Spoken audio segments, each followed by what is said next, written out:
యానాదిరెడ్డి గారు పెన్న అయ్యగారు యానాదిరెడ్డి గారు వారి భగవంతుడు అన్ని వారికి ఆరోగ్యం ఇచ్చి నాలాంటి అనాథి ముసలాళ్ళకి సహాయం చేసి మానవ సేవ చేసి ఆయన తరించాలని నేను భగవంతుడిని కోరుకుంటాను. పిల్ల పాపలు బాగా పిల్ల పాపలు అందరూ చల్లగా ఉండి ఆయన ఎప్పుడు సంతోషంగా ఉండాలి. 400 రూపాయలు పంపించాడు నీకు. 400 నాకు పంపించారు బట్టలకి స్వీట్ కూడా పెట్టమన్నాడు నీకు, హల్వా లాంటిది. అట్లాగే హాయిగా కూర్చుని సార్ ఇక్కడ జగద్గురు సార్. బ్రహ్మాండమైన చెట్లు ఇదిగోండి, ఈ చెట్ల కింద కూర్చునింది, చక్కగా కూర్చునింది ఆనందంగా. చూడండి ఎవరికి ఉంది ఇంత అదృష్టం, డేరా ఉన్నట్టు ఉండదు. చూడండి చెట్లు, కుక్కలు వస్తుంటాయి, నీళ్లు తాగిపోతుంటాయి.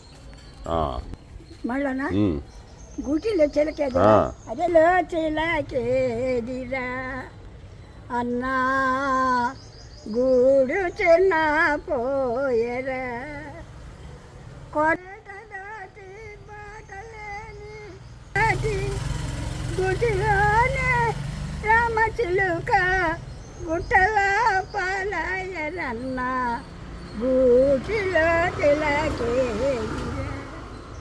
అన్నా గూడు చిన్న వింటుందా? పిచ్చికి వింటుందా నీ పాట? పిచ్చికి కూడా వింటుంది. అదిగో పిచ్చికి వచ్చింది, అదిగో పిచ్చికి వచ్చింది నీ పాట వినేదానికి. అదిగో సద్దలు తింట, అదిగో పిచ్చుకులు వచ్చినాయి, సద్దలు తింట. పాటకి ఈ మనిషిలో ఉన్న ప్రాణి వెళ్ళిపోయింది.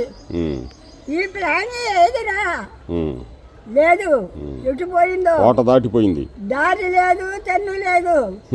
ఏ చెట్లల్లో ఉందో, గుట్లల్లో ఉందో, ఏ జీవుల్లో ఉందో. అందుకే ఉన్నప్పుడు ఏం చేయాలి, ఎక్కడికి వెళ్ళిందో అది తిరిగి మళ్ళా పరమాత్ముడు దారి చూపిస్తేనే మనకు అంతు దిక్కు.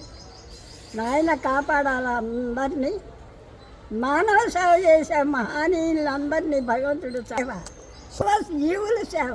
అన్ని జీవులు, పక్షులు, జంతువులు, కుక్కలు, నక్కలు, ముసలోళ్ళు, ముతకలు మొత్తాన్ని సాగు చేసి ఆయన్ని భగవంతుడు చల్లగా కాపాడి కృష్ణయ్య ఆయన పాదాల దగ్గర. కృష్ణం పొందే జగద్గురు ఏడుకొండలవాడ వెంకటరమణ గోవింద గోవింద సర్వోజన